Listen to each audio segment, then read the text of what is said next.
এই সরকারকে সতর্ক করে দিতে চাই যে এই সরকার যে গণহত্যা ঘটিয়েছে এবং হাজার হাজার মানুষকে আহত করেছে, তার একমাত্র সমাধান হচ্ছে এই সরকারের পদত্যাগ।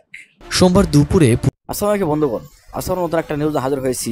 সে নিউজ হচ্ছে বর্তমান সময় কিন্তু কোঠা আন্দোলনে কিন্তু অনেক ধরনের ঘটনা ঘটে যাচ্ছে এবং এর মধ্যে চরমনাই কিন্তু ডাক দিয়েছে রাজপথে নামার জন্য এবং তিনি নতুন একটা বার্তা নিয়ে হাজির হয়েছে।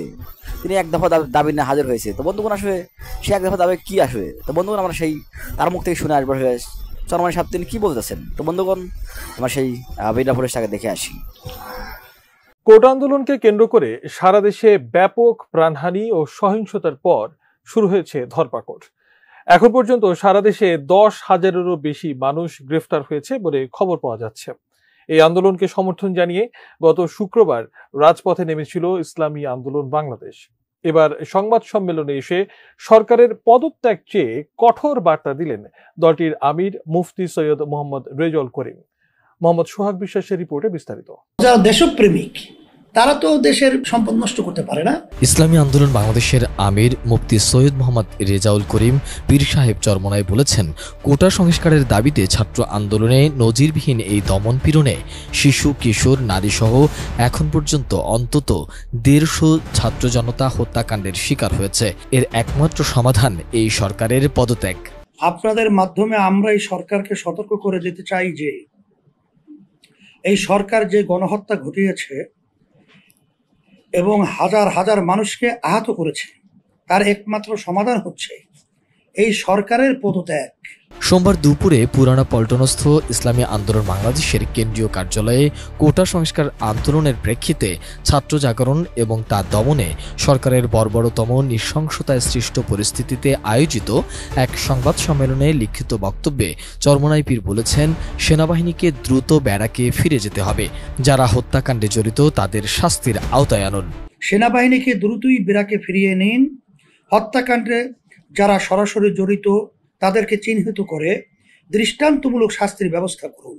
সরকার পতন আন্দোলনে চরমনাই অন্যান্য রাজনৈতিক দলের সাথে একমত বলেও সংবাদ সম্মেলনে উল্লেখ করেন তিনি।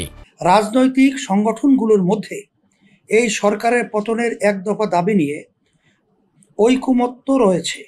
আমরাও সরকার পতনের এক দফা দাবিতে একমত ছিলাম এবং আছি। এই জনবিচ্ছিন্ন ব্যর্থ সরকারকে পদত্যাগে বাধ্য করার লক্ষ্যে দেশের সকল রাজনৈতিক দল, বুদ্ধিজীবী ও পেশাজীবী সংগঠন সহ দলমত নির্বিশেষে সর্বস্তরের দেশপ্রেমিক জনগণকে একতা করে তোলার আহ্বান করছি। এই ছাত্র আন্দোলনে বিদেশিদের সমর্থন ও মানবাধিকার সংগঠনগুলো পাশে দাঁড়িয়েছে উল্লেখ করে চরমনাই পীর বলেন, এই ছাত্র আন্দোলনে জাতিসংঘ, আন্তর্জাতিক মানবাধিকার সংস্থা ও বিদেশি অনেক বিবেকবান মানুষ ও মিডিয়া সমর্থন জানিয়েছেন, গণহত্যায় উদ্বেগ জানিয়েছেন, বিবৃতি দিয়েছেন, গণহত্যা বন্ধে আহ্বান জানিয়েছেন। তাদের প্রতি আমাদের কৃতজ্ঞতা জানাচ্ছি। দাবি না মানলে আগামীতে কি কর্মসূচি আসবে তাও সংবাদ সম্মেলনে জানান পীর সাহেব চরমনাই। এই অন্যায় প্রতিবাদে রাজনৈতিকভাবে ব্যানারে আমরা কিন্তু প্রতিবাদ করেছি এবং বিশেষ করে বিভিন্ন রাজনৈতিক দলের সাথে পরামর্শের মাধ্যমে এই অন্যায় প্রতিবাদে আমরা একত্রিত হয়ে দেশ রক্ষার জন্যে, আমরা মানবতা রক্ষার জন্যে আমরা কাজ করার আহ্বান জানিয়েছি। পরবর্তীতে পরামর্শ ভিত্তিক অবস্থার পরিপ্রেক্ষিতে তখন আমরা কর্মসূচি ওইভাবে ঘোষণা করবো ইনশাআল্লাহ। জামায়াতে ইসলামের সাথে চরমনাই ঐক্যে যাবে কিনা এমন প্রশ্নেরও উত্তর দেন চরমনাই পীর। এখানে জামাত, বিএনপি, আদার্স অন্য কোনো রাজনৈতিক দল এটা এখন আমাদের বিবেচনা না।